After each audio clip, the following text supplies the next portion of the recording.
I'm Donna Kelce, Taylor Swift's mother-in-law. There is a piece of paper on my kitchen table in Cleveland, Ohio.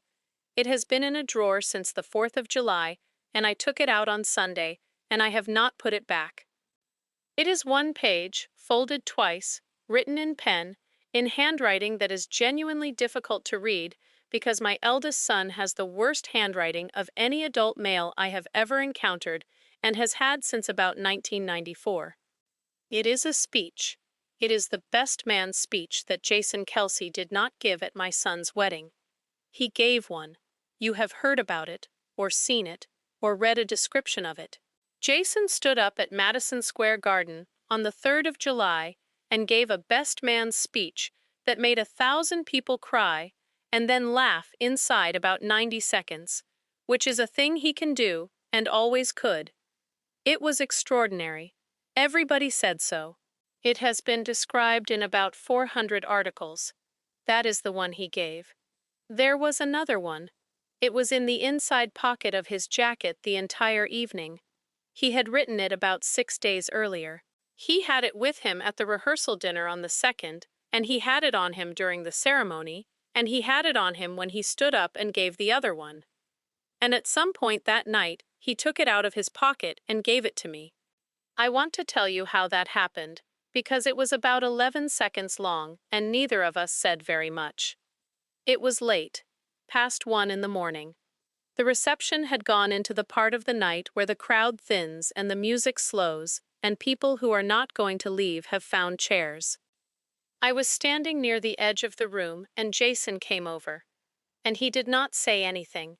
He reached into his jacket and took out a folded piece of paper and put it in my hand. And I said, "What's this?" And my eldest son said, "The other one." And I said, "The other what?" And he said, "I wrote too." And I said, "Jason." And he said, "Don't read it here." And then he went and found his wife, and I did not speak to him again that night. Part 1. Why I have not talked about this. I have made a number of these videos this summer, and I have told a great many things I probably should not have. I have not told this one. I have had it in a drawer for 53 days, and I did not tell it because I was not sure it was mine and because I did not entirely understand it. I read it on the 5th of July in a hotel room in New York at about 7 in the morning. And I read it 3 times, and then I folded it back up and put it in my bag, and I did not say anything to anybody. And then, something happened on Sunday. I was in a living room in Philadelphia, and Jason's 6-year-old came in and asked her father a question about her uncle and her aunt. 11 words, flat voice, no idea she was doing anything. And my eldest son, who is 38 years old and the most composed man in this family, put his hand over his eyes and sat in a chair and did not move for 30 seconds. I came home that night and got the paper out of the drawer and read it for the 4th time in 7 weeks. And I understood it. So that is what this is. I am going to tell you what was in the speech Jason Kelce did not give at my son's wedding.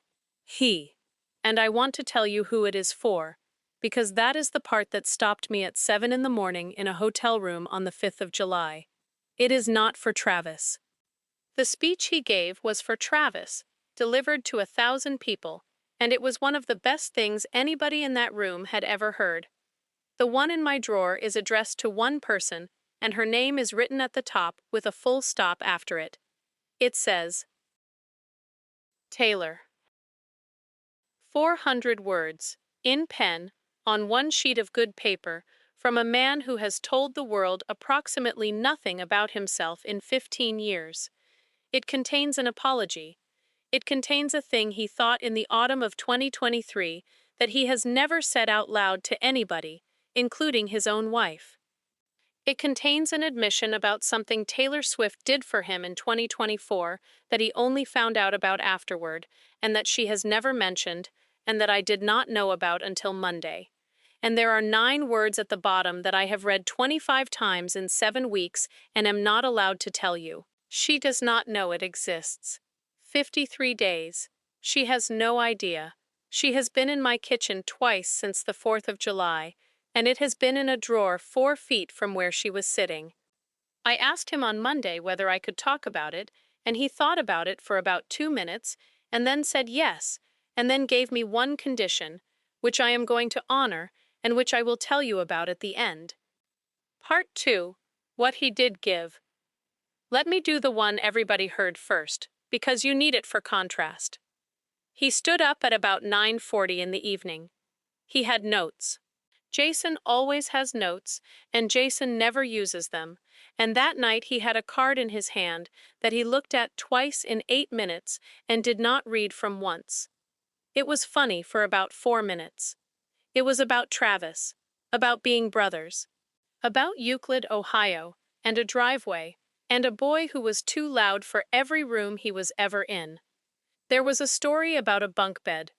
There was a story about a car in 2007 that I have heard 40 times and still laugh at. He was extremely good at it. He is extremely good at it.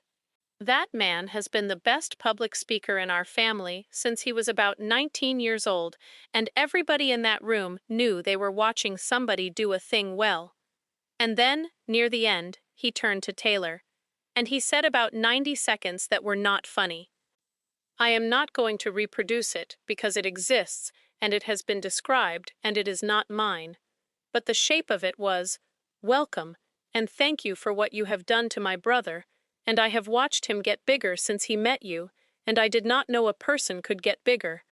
He said the thing about how some people get married and something in them gets smaller, and Travis got bigger, and she did that, and 1,000 people made a noise. And he sat down. That is the speech. It was, by any measure, one of the best man speeches anybody in that room had ever heard, and my son has told me since that it is one of the 4 or 5 best things anybody has ever done for him. Part 3. The other one. The one in my drawer is shorter, 1 page, maybe 400 words, written in pen, crossed out in 3 places, with one paragraph that has a line drawn through the entire thing, and then written again underneath almost identically. It is not addressed to Travis. That is the first thing. That is the thing I noticed at 7 in the morning on the 5th of July in a hotel room and could not get past for about a week. The speech he gave was to a room. It was about Travis, delivered to 1,000 people, ending with 90 seconds to Taylor. The one in my hand is addressed to one person, and it is not my son. It starts, Taylor, not Taylor and Travis, not everybody, not a joke, which is how Jason starts everything. Just her name and then a full stop. Part 3.5, the 6 days. I asked Kylie about it on Monday, because Jason will not tell you anything about his own process, and Kylie will tell you everything about his. I said, "Did you know he wrote 2? And Kylie Kelce said, "I knew he wrote about 9. I said, 9? And she said, "Donna, that man wrote that speech for 3 weeks. She said, "He started in June, middle of June. He had a legal pad and he had it in the kitchen for about 3 weeks, and every time he sat down he wrote a bit more of it." She said, "And I would find pages. He leaves pages everywhere. He has never once in 11 years put a piece of paper where a piece of paper goes." She said, "And about 6 days before the wedding, something changed." I said, "What?" And Kylie said, "He stopped using the legal pad." She said, "He went and got a different piece of paper." She said, "I noticed because he came into the kitchen and opened the drawer where we keep the good paper, which is a drawer nobody opens except at Christmas." She said, "And he took 1 sheet." I said, "1?" And she said, "1 sheet. And he took it into another room and shut the door, which he does not do." She said, "And he was in there for about 2 hours. She said, "And he came out, and he did not say anything about it, and he did not have it in his hand, and I did not ask, because I have been married to him for 8 years, and I know when not to." I said, "Did you ever see it?" And Kylie Kelce said, "No." And I said, "Not once?" And she said, "Donna, I have never seen that piece of paper, and I have known about its existence since about the 27th of June, and I have not asked him one question about it." I said, "Why not?" And she said, "Because he shut a door." She said, "He has shut that door maybe 4 times in 8 years, and every single one of them has been him working something out that was his to work out." She said, "I do not go in there." Then she said something that I want to include because it is the most Kylie sentence I have heard in a while. She said, "Also, I assumed I'd find it eventually." She said, "He leaves everything everywhere. I have found things that man wrote in 2019 in a coat pocket in 2023. She said, "I figured it would turn up in a jacket in about February." And then she said, "And then you just told me his mother's had it since the 4th of July, and I want you to know that I am fine, and that I am extremely annoyed, and that both of those things are true." Part 3 3/4. What was on the legal pad? She sent me a photograph on Monday night. She had gone and found the legal pad, which was, she reported, in a drawer in the kitchen, underneath a thing that has no business being in a kitchen. It is about 11 pages of the speech he gave. Drafts, crossed out, rewritten, jokes tried and abandoned. There is an entire page about the bunk bed story, which has been rewritten 4 times, and which, in its final form, took him about 40 seconds to tell in a room and got the biggest laugh of the night. It is a professional's working document, and it is genuinely impressive. And on the last page, at the bottom, underneath the final draft of the speech he gave, there are 4 words in the margin. Kylie photographed them.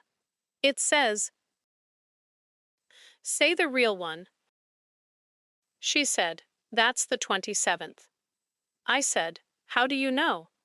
And she said, "Because the page above it has the buffalo joke on it, and he wrote the buffalo joke on the Friday, because I remember him testing it on me while I was making dinner."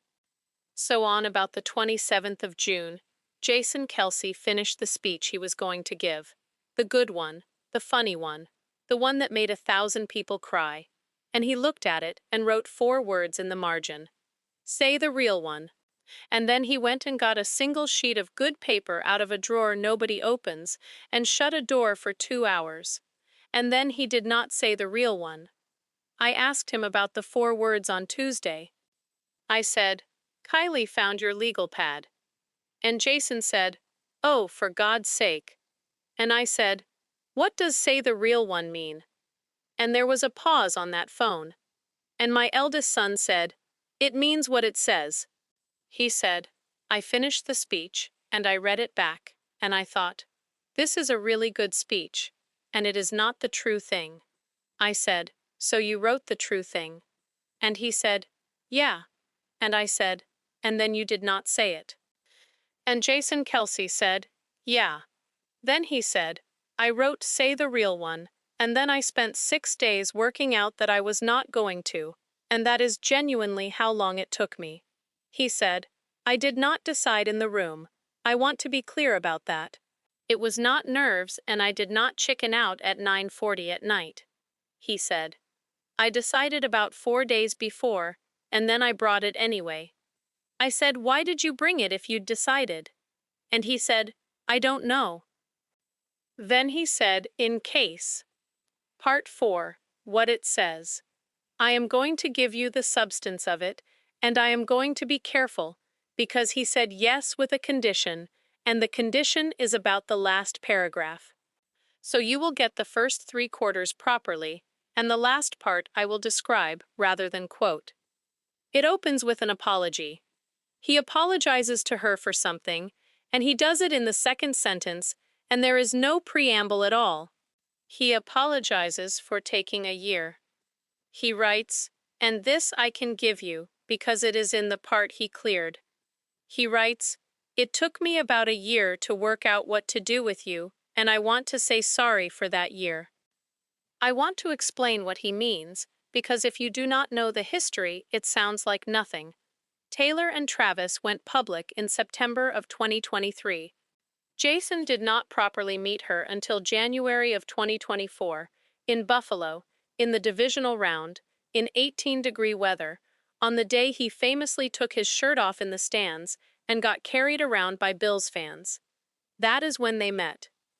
And then, and I have written about this elsewhere, and I am not going to do it again, there was about a year in which both Kylie and Jason were extremely warm to her, and neither of them knew what to do with her, and she did not know what to do with them, and everybody was pleasant, and nothing happened.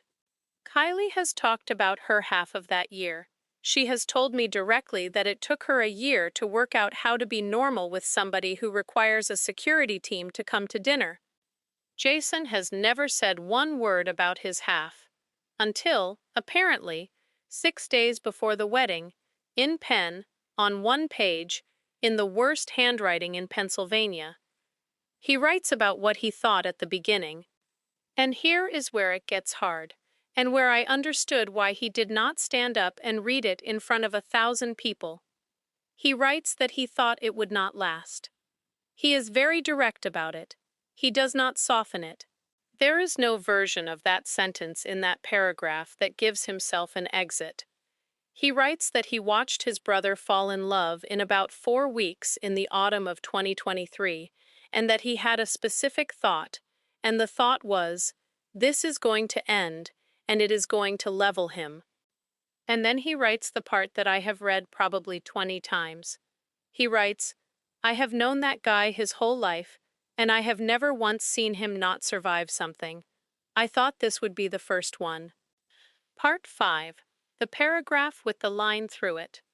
There is a paragraph in the middle that has been crossed out and rewritten underneath, almost word for word. I have looked at both versions with a lamp, and they are, as far as I can tell, 90% identical. He crossed out about 40 words and wrote about 42 words that say the same thing in a slightly different order. I asked him about it on Monday. I said, why did you cross it out and write it again? And Jason Kelce said, because the first time I wrote it, it was true, and I wanted to see if it was still true if I wrote it slower. I said, and was it? And he said, yeah. Here is what it says. It says that in 2024 he started noticing that Travis was better, not happier. He is specific about that. He writes that happy would have been easy to spot and would not have meant much, because his brother has been broadly happy since 1989, and it is not a reliable signal. Better. He writes about a thing that happened in the spring of 2024 that I did not know about and that Jason has never mentioned to me in my life. He writes that Travis called him and apologized for something from 2019. I asked him about it on Monday, and he would not tell me what it was. He said, it's between me and him. And I said, Jason, I'm his mother. And my eldest son said, yeah, and it's still between me and him. But he told me the shape of it. He said, it was a thing I'd been annoyed about for about 5 years, and I had never said anything about it because I'm not going to have that conversation with my brother. He said, and he called me out of nowhere in the spring of 2024 and apologized for it. I said, did he know you were annoyed? And Jason said, no. I said, then how did he? And he said, she told him. Part 6. How she knew. I want to be careful here, because I asked Taylor about this on Monday afternoon, and she was uncomfortable in a way I have only seen twice. I said, Jason says you told Travis about something from 2019. And she said, he told you that? And I said, he wrote it down. And there was a pause. And Taylor Swift said, I would rather not do this one. I said, can you tell me how you knew? And she said, I watched him. She said, Donna, I met Jason in January of 2024 in a car park in Buffalo, and I spent about 11 months watching that family before I understood anything about it. She said, and one of the things I noticed in about the 3rd month is that there is a specific thing Jason does with his face When Travis tells a particular kind of story. I said, "What kind of story?" And she said, "I'm not going to say." She said, and I watched it happen 4 times over about 8 months. And on the fourth time I thought, that is not nothing. That has been sitting there for years. I said, "And you told Travis?" And she said, "I asked Travis." She said, "I did not go to him and say, 'Your brother is upset about something.' I would never do that." She said, "I asked him a question about 2019, and he answered it, and about 4 minutes into answering it, he stopped talking." She said, and then he said, "Oh." And she said, and then he went and called his brother about 3 days later, and I have no idea what was said, and I have never asked. Part 6.5. What she did in 2024. There is a paragraph in that speech that I did not understand for 7 weeks, and that I finally asked about on Monday. And the answer is, the reason Jason wrote the thing at all. He writes about something she did in 2024 that he only found out about afterward. I am going to have to be careful, because Jason gave me this reluctantly, and Taylor gave me nothing at all. I called her on Monday afternoon and I said, "Jason says you did something in 2024. And Taylor Swift said, "I'd need more than that, Donna." And I said, "Something to do with his retirement." And there was about 4 seconds of silence. And she said, "He found out?" Here is what happened. Jason Kelce announced his retirement in March of 2024. If you did not see it, you have probably seen the number. He spoke for 45 minutes, and he cried for most of them, and it is one of the more remarkable pieces of public speaking of the last decade. It was extremely hard. I was in the room. I have described it exactly once, to Ed, and I am not going to do it here.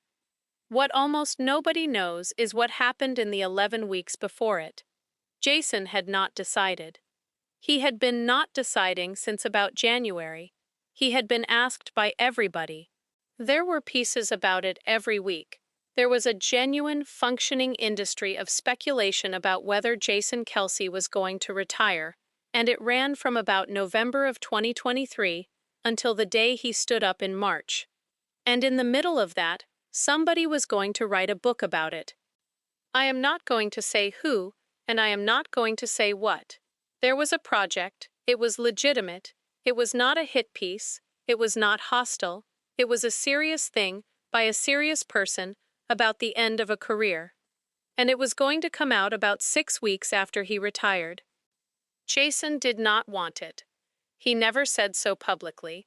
He never said so to the person doing it. He was, by every account, completely polite about the whole thing. He told me on Monday, I did not want to spend the worst year of my professional life being observed. It did not happen. The project stopped in about February of 2024, and Jason has never known why, and he has spent 2.5 years assuming somebody's schedule changed. I said to Taylor on Monday, "Did you stop it?" And she said, "No." And I said, "Taylor." And she said, "Donna, I did not stop anything. I do not have the ability to stop things, and I would not use it if I did." I said, "Then what did you do?" And there was a pause, and Taylor Swift said, "I made a phone call and I asked for something." She said, "I called somebody I have known for a long time who was involved, and I said one sentence." And I said, "What was the sentence?" And she said, "I said not this one, please." She said, "That's it. That is the entire thing I did. I asked one person for one thing, and I said, please." She said, "And they said, okay," and I said, "Thank you," and it took about 40 seconds. I said, "Had you ever asked them for anything before?" And Taylor said, "No." And I said, "Have you since?" And she said, "No." Part 6.75. How he found out. He found out in June of 2026. 2 years and 4 months later, 3 weeks before the wedding. He would not tell me who told him, and I have stopped asking. because I have now asked 4 times, and he has said the same 11 words each time, which is, it doesn't matter who, and I'm not going to say. But somebody told him, and he told me on Monday what he did when he found out. He said, I sat in my car, and I said, for how long? And Jason Kelce said, I don't know, a while. He said, because I did the arithmetic. He said, February 2024. I met her in January 2024. He said, she had known me for about 5 weeks.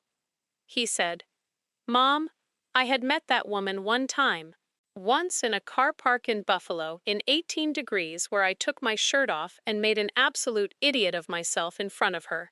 He said, and about 5 weeks later, she spent the only favor she has ever asked anybody on my professional dignity. He said, and then she never mentioned it. He said, for 2 years and 4 months, she has been in my house. She has held my children. She called my wife from a hospital in another country at 2 in the morning. He said, and she never once said, by the way. I said, what did you do? And my eldest son said, I went home and I got a legal pad. I said, that was June? And he said, about the 11th. Which is 16 days before he wrote 4 words in a margin that said, say the real one. I want to put something together here that I did not put together until Tuesday. Jason Kelce found out in June of 2026 that Taylor Swift had done something quiet and enormous for him in February of 2024, 5 weeks after meeting him, at a point when he had privately decided her relationship with his brother was not going to last. And he sat in a car. And then he went home and started writing a best man speech. And 3 weeks later, he wrote a second one on a single sheet of good paper behind a shut door. I asked her on Monday, why didn't you tell him? And Taylor Swift said, tell him what? And I said, that you'd done it. And she said, Donna, if I tell him I did it, then I did it so he'd know. She said, and I didn't. She said, I did it because I watched a man spend 3 months being asked the same question every week by everybody he met, and I know exactly what that is, and there was one person on that list I could ask something of. Then she said, he'd have hated it. I said, hated what? And she said, being helped. I said, he's a Kelce. And Taylor said, exactly. Part 7. What Jason wrote about that. Back to the page on my table. He writes about the phone call in 2024, and then he writes one sentence about it that is the reason I think he could not read this out loud. He writes, I found out later she'd noticed it before I did. And then he writes, I had been carrying that thing for 5 years, and a woman who had known me for 8 months looked at my face 4 times and worked it out. I want to stop here and say something about my eldest son, because I do not think people understand him. Jason Kelce is the most watched man in this family and the least seen. He is enormous, and he is loud, and he takes his shirt off at football games, and he has been famous for a decade for being exactly what he appears to be. And he is, of my 2 sons, the one who does not tell anybody anything. Travis leaks. Travis has always leaked. If Travis is carrying something, you will know within about 4 days because he cannot physically hold it. Jason held something for 5 years and it took a stranger 4 glances to find it. Part 8. Why he didn't read it. I asked him directly on Monday. I said, why didn't you give this one? And he said, which part do you think I was going to say in front of 1,000 people? And I said, the apology. And Jason said, I could have done the apology. The apology's fine. And I said, the part about thinking it wouldn't last. And he said, yeah, no. Then he said, but that's not why. I said, then why? And my son said, because of who it's for. He said, that speech is for her. He said, not for the room, not for Travis, for Taylor. He said, and if I stand up in front of 1,000 people and read something that is for one person, then it stops being for that person, It becomes a thing everybody watched me say. He said, and then she'd have to have a reaction to it. In front of 1,000 people, on her wedding day. He said, she'd have had to sit there and do a face while I read out that I thought her marriage wouldn't last. He said, so I did the other one. He said, the other one was for the room. The room got a good speech and everybody cried and it did the job. Then he said, and I kept this one because it wasn't the room's. Part 9. Why he gave it to me. I asked him that too. I said, why did you give it to me? And Jason Kelce said, because I couldn't give it to her. I said, you could absolutely give it to her. She's your sister-in-law. She'd be… And he said, Mom. And I said, what? And he said, how do you hand somebody a piece of paper? I have thought about that sentence for 2 days. How do you hand somebody a piece of paper? He is right. There is no version of that. You cannot walk up to somebody at a party and hand them 400 words about how you thought their relationship was going to fail. There is no way to do it. That is not an event. He said, so I gave it to you. I said, to do what with? And Jason said, I don't know. He said, honestly, Mom, I did not have a plan. I stood there at 1 a.m, and I had it in my pocket and I thought, I'm not taking this home. He said, so I gave it to my mother, which is what I have done with everything I do not know what to do with since I was about 4. Part 10. Sunday. Now I have to tell you what happened on Sunday, because it is the reason the paper is on my table instead of in the drawer. I was in Philadelphia. I go about once a month. There are 4 children in that house, and there is no version of my life in which I do not go. It was the afternoon. Kylie was somewhere. Jason was in the room. 2 of the girls were doing something in another part of the house, and Bennett was on the floor with an object, and Wyatt came in. Wyatt is 6. She is the eldest, and she behaves like it. She takes instructions with enormous seriousness, and she has, in the last year, developed a habit of asking adults extremely direct questions in a completely flat voice. She came in and stood in front of her father and said, Dad. And Jason said, what's up, Bug? And Wyatt said, why does Uncle Trav look at Auntie Tay like that? I want to describe the silence in that room. It was about 4 seconds long, and it was completely still. Jason did not move. He said, like what? And Wyatt, 6 years old, flat voice, no idea she was doing anything, said, like she's going to leave. Part 11. What happened next? Nobody said anything for a moment. And then Jason said, he doesn't think she's going to leave, Bug. And Wyatt said, okay. And she went out of the room to do whatever 6-year-olds go and do. And my eldest son sat in a chair in his own living room and put his hand over his eyes. I did not say anything. I have learned when not to. And after about 30 seconds he said, without moving his hand, she's right. I said, Jason. And he said, she's 6, and she's right. He does do that. He said, he's been doing it since 2023, and I have never once said it out loud, and a 6-year-old just said it in a living room, in 4 words. Part 11 and a half. What else Wyatt said.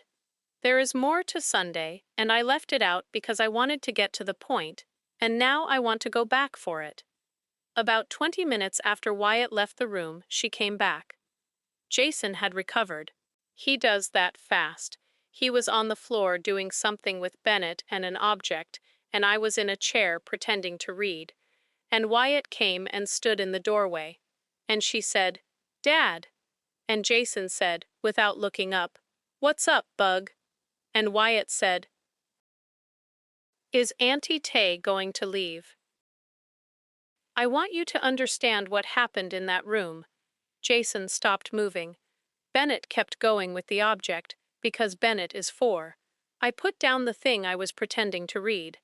And my eldest son sat up on the floor of his own living room and looked at his 6-year-old daughter. And he said, "No. Just that, no."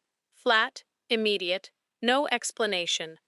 And Wyatt said, "Okay." And she stood there for another second. And then she said, "Then why does he do the face?" Jason told me afterward, on the phone, that this was the worst 4 seconds of his summer. He said, "Because she wasn't upset, Mom. That's the thing. She wasn't worried. She was doing what she does, which is that she has noticed something, and she wants it filed correctly." He said she needed a category for it. I said, "What did you tell her?" And Jason Kelce said, "The truth." He said, I said, "Because he loves her a lot, and sometimes when you love somebody a lot you check that they're still there." And Wyatt said, "That's weird." And Jason said, "Yeah, it is a bit." And Wyatt said, "Do you do it to Mom?" He said, and I said, "Yes." I said, "Do you?" And my eldest son said, "Constantly." He said, "I've been doing it since about 2016. He said, "Kylie's never mentioned it once, and I know she's noticed, because that woman notices everything." He said, "And my daughter noticed both of us, and she's 6. Then he said the thing that made me get the paper out of the drawer. He said, "Mom, she's going to grow up watching 2 men do that." He said, "And she's going to think it's normal." Which, it might be. I don't know, it might be completely fine. He said, "Or she's going to end up with somebody who does it, and she's going to think that's what love looks like, because that's what she saw in this house." I said, "Jason." And he said, "I'm not being dramatic. I've got 4 of them. That's 4 people who are watching me and my brother do a thing we have never once discussed." And then he said, "Which is why I'm going to give her the paper." I said, "What?" And Jason said, "Not now. I meant what I said about a reason." He said, "But I'm going to. Because I've spent 7 weeks thinking it was between me and Taylor, and it isn't. It's in that house now. It's in a 6-year-old. He said, "Somebody has to say the true thing out loud in this family, and it has been 11 years of nobody doing it, and I have got a piece of paper in Cleveland that says 1. Part 12. What my son does with his face. I am going to describe it, and then I am going to tell you what I think it is. There is a thing Travis does when he is looking at Taylor, and he does not know anybody is watching. It is not adoring. Everybody has seen the adoring one. There are about 11,000 photographs of the adoring one, and it has been written about extensively, and it is real, and it is lovely. This is a different one. It happens when she is talking to somebody else. He watches her from about 6 feet away, with an expression that I did not have a word for, until a 6-year-old gave me one on Sunday afternoon. It is the face of a man checking that something is still there. I have seen it perhaps 40 times in 3 years. I have never mentioned it to anybody. Not Ed, not Jason, who apparently has been not mentioning it to me for the same 3 years. And on Sunday afternoon, in a living room in Philadelphia, both of us found out that the other one had been looking at it since 2023, and neither of us said anything about it, and a child said it in 4 words in a flat voice and then left the room. Part 13. What Jason said. He took his hand away from his eyes eventually. And he said something to me that I have been carrying since Sunday, and that is the entire reason this video exists. He said, "I know why he does it." And I said, "Why?" And Jason Kelce said, "Because I told him." I said, "You told him what?"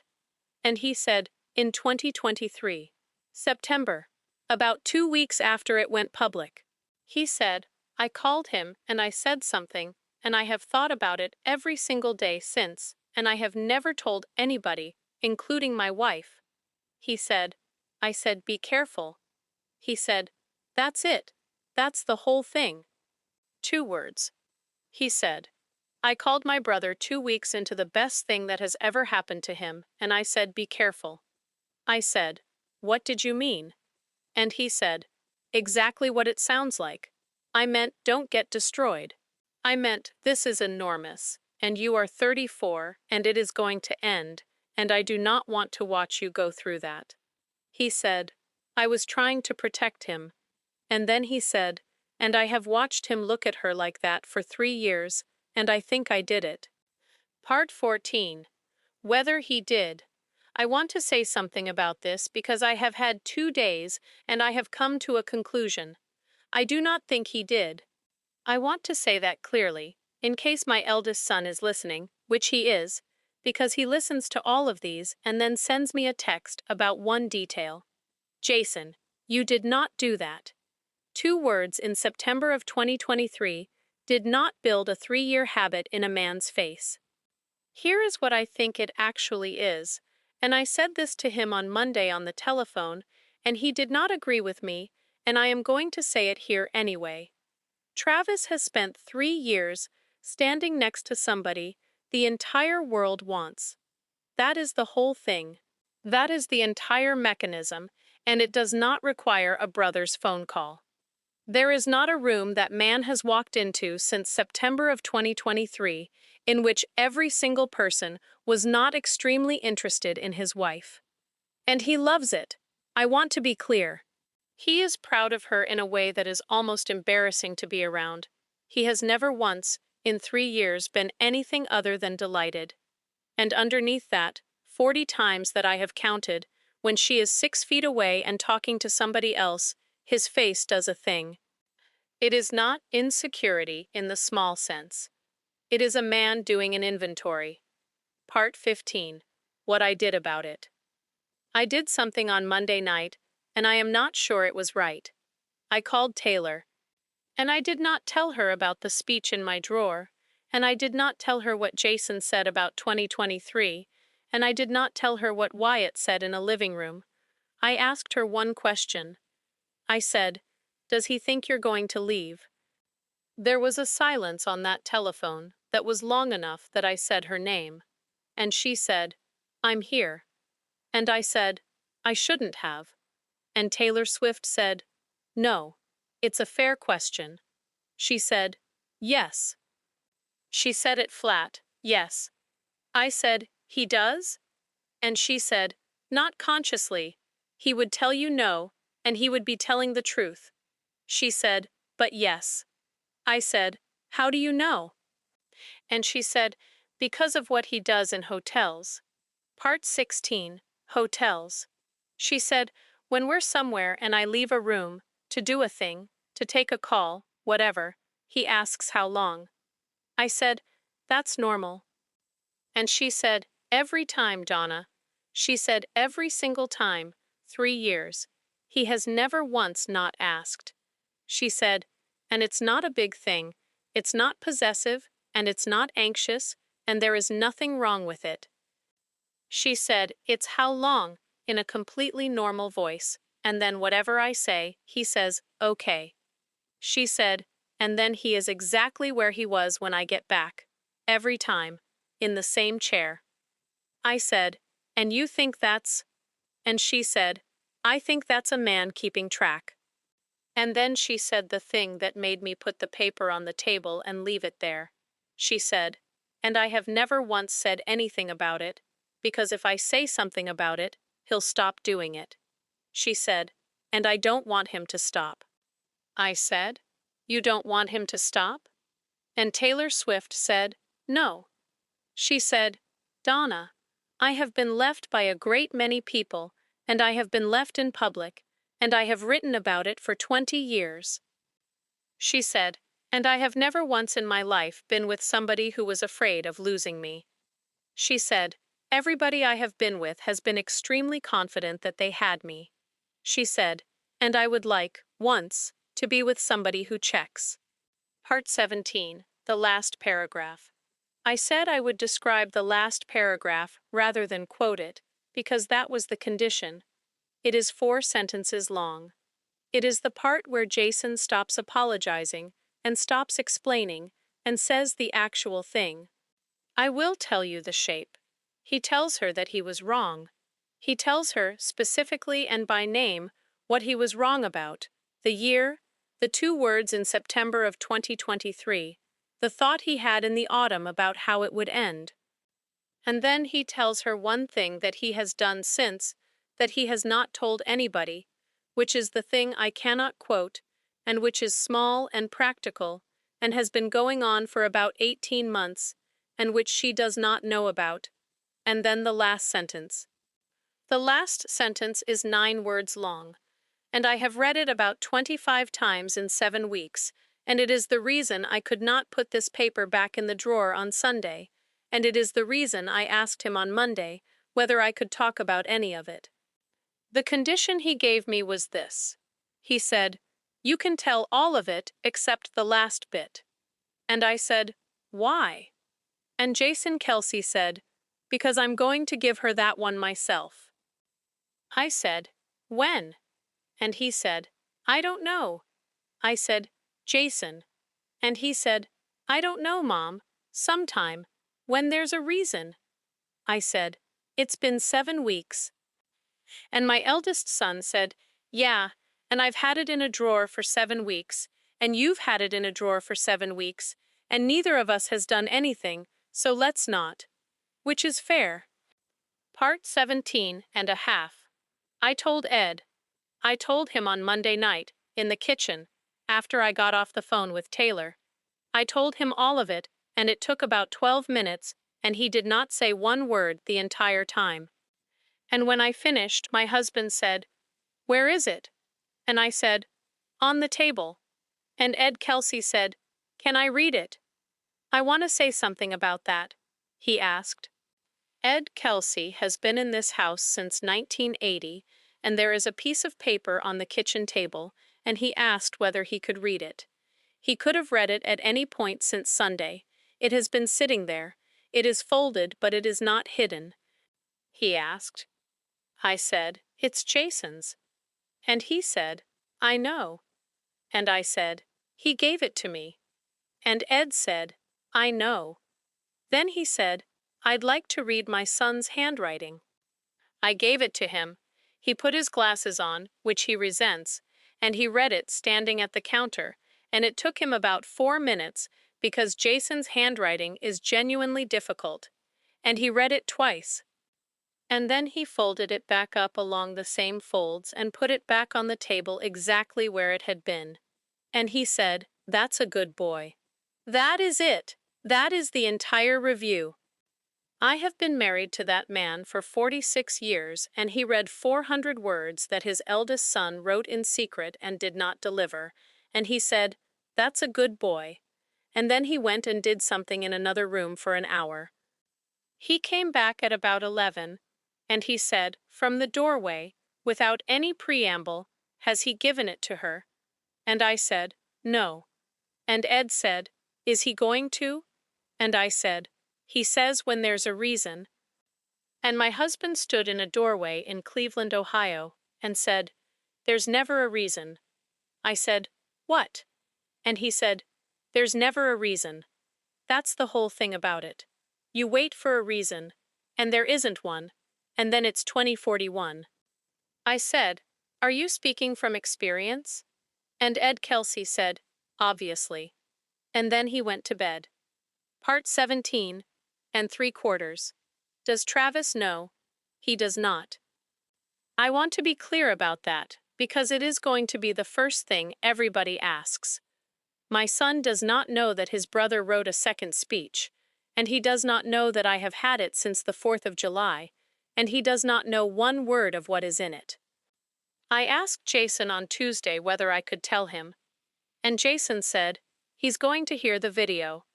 And I said, I know. I'm asking whether I should call him first. And there was a long pause. And my eldest son said, no. I said, no? And he said, if you call him first, it becomes a thing between the three of us, and she's not in it. He said, she's the one it's for. She should not be the last one to know about a piece of paper that is addressed to her. He said, so nobody gets a phone call. Everybody finds out the same way. Then he said, and if he's annoyed with me, that's mine. I said, is he going to be annoyed? And Jason Kelce said, about the part where I thought it wouldn't last? Yeah, probably. For about a day. He said, he'll call me and be a bit weird, and then he'll say something stupid and it'll be fine. Then he said, it's the other part he's going to be strange about. I said, which other part? And Jason said, the bit about his face. He said, I've never said that to him. He said, I have been looking at my brother, look at that woman since 2023, and I have never once said anything about it, and neither has anybody else, including you. He said, and he's going to hear a 6-year-old say it in 4 words, and then he's going to hear his mother say she's seen it 40 times. I said, are you worried? And my eldest son said, a bit. Then he said, but somebody should say it. He said, he's been doing that for 3 years and everybody's watching it and nobody's said it, and that is not a system that ends well. Part 18. What I think this is. I have had 2 days and I want to say what I think, because I have changed my mind twice. I thought at first that this was a story about a man who was too proud to give a speech. It is not. Here is what I think it is. Everybody in that room on the 3rd of July gave Taylor Swift something. There were 1,000 people there, and every one of them brought something, and almost all of it was admiration. Jason Kelce wrote her 400 words, admitting he had been wrong about her, and then did not give them to her, because giving them to her in that room would have made them about him. And instead he stood up and gave a speech about his brother that made 1,000 people cry, and put the real one in his pocket, and carried it around all night, and gave it to his mother at 1 in the morning because he could not think of anything else to do with it. That is the most Kelce thing that has ever happened. I want to be clear that I mean that as both a compliment and a diagnosis. Part 18 and a quarter. What she said when I asked. I did something on Tuesday afternoon that I have gone back and forth about. I called her, and I asked her a question without telling her why I was asking it. I said, Taylor, if somebody wrote you something and never gave it to you, would you want to know it existed? And she said, that's a strange question. And I said, I know. And she said, is this about somebody specific? And I said, I'm not going to answer that. And there was a pause. And Taylor Swift said, Donna, I have to say, that's the first time in 3 years you have refused to answer something. I said, I know, I'm sorry. And she said, don't be sorry, I'm noting it. Then she said, yes. I said, yes what? And she said, yes, I'd want to know. I said, why? And she said, because I have spent 20 years being written about by strangers, and I would quite like to know when somebody who actually knows me has put something on paper. And then she said something that I have thought about since, and that made me decide to make this video today instead of waiting. She said, also, Donna, do you know what nobody does? I said, what? And Taylor said, nobody writes to me. She said, I get about 4,000 letters a month. That is not an exaggeration, and I have a whole system for it, and I read a great many of them. She said, none of them are from anybody who knows me. She said, my family calls, my friends text, my husband calls me every single day and has not missed one since the 4th of July. She said, nobody I actually know has written me a letter since about 2011. I said, why do you think that is? And she said, because everybody assumes I get enough writing. She said, I have got 4,000 a month from strangers and none from anybody who has ever been in a room with me, and I have never said that out loud to anybody because it sounds ungrateful, and it is not. Then she said, it is just a specific kind of quiet. I sat in my kitchen in Cleveland with a folded piece of paper on the table 4 feet away from me. And I did not say anything about it. And I have decided that letting her find out this way is the wrong thing and the only thing, and that I am doing it anyway, and that she can be annoyed with me about it, and I will take it. Taylor, it is on my kitchen table. It has been in my house since the 4th of July.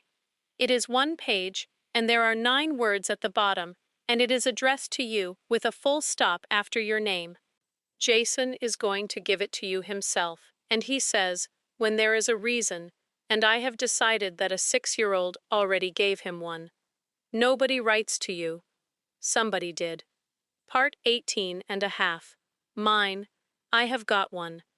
I am going to say it because I have not asked anybody in one of these to do a thing I have not done, and because my husband stood in a doorway on Monday night and said there is never a reason, and he was talking about himself and he was also talking about me, and we both knew it.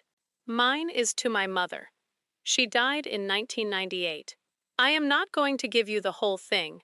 I want to be honest that this is the one I have the least appetite for, and I have started this section 3 times. But the shape of it is this. In about 1994, my mother said something to me about the way I was raising my sons. It was not cruel. She was not a cruel woman. It was one sentence in a kitchen, and she probably forgot it inside a week. And I did not speak to her properly for about 14 months. I want to be clear about what not properly means, because we spoke constantly. She was my mother, and she lived 20 minutes away, and I saw her every week, and we talked on the telephone about the boys, and about the weather, and about her sister. For 14 months, I told her nothing. And then in about 1996, it stopped mattering, the way these things do, and we went back to normal, and we had 2 more good years, and then she got ill, and then she died in the spring of 1998. And I never said anything about the 14 months. Not once. Not at the end, when there was time, and there was time. There was about 5 weeks of time. I have thought about this for 28 years, and I have never told anybody, including the man I am married to, who I now suspect has known about it since roughly 1997 and has been waiting. So on Monday night, after Ed went to bed, I sat at my kitchen table with my son's folded piece of paper in front of me, and I got a sheet of my own. And I wrote it down. It took about 40 minutes, and it is 1 page, and my handwriting is considerably better than Jason's. I am not going to tell you what is in it. It is between me and a woman who has been dead for 28 years. Here is what I want to report. It worked. I want to be careful about that word because I do not want anybody to think I have solved something. Nothing has changed. My mother is still dead and 1994 still happened, and the 14 months are still 14 months. But I put a piece of paper in a drawer on Monday night at about 11:30, and I have felt different since Tuesday morning, and I do not entirely understand why. My eldest son said the same thing about his. He said, I wrote it down and then I was fine. He said, nothing about the situation changed at all. I did not believe him when he said it. I believe him now. Part 19. For the people listening, I want to say something to the women my age. There is a thing you have not said. I am not going to guess what it is. But you know exactly what I mean, because it came into your head about 4 seconds ago. It is probably an apology. Most of them are. And you have not said it because there has never been a right moment, and because saying it would make the other person have to react to it, and because after a certain number of years, the not saying becomes its own object and starts to feel like it would be a bigger deal to say it than to keep not saying it. Here is what I have learned from a folded piece of paper that has been on my kitchen table since Sunday. Write it down. That is all. Do not deliver it. Do not have a conversation. Do not wait for a moment. Write it on 1 page in your own handwriting and put it somewhere. Because here is the thing about my son's speech that I did not understand until Monday. He has been different since he wrote it. I asked him, I said, has anything changed since July? And he said, yeah. And I said, what? And Jason said, I stopped being weird about her. He said, I don't know how to describe it. I wrote it down, and then I was fine.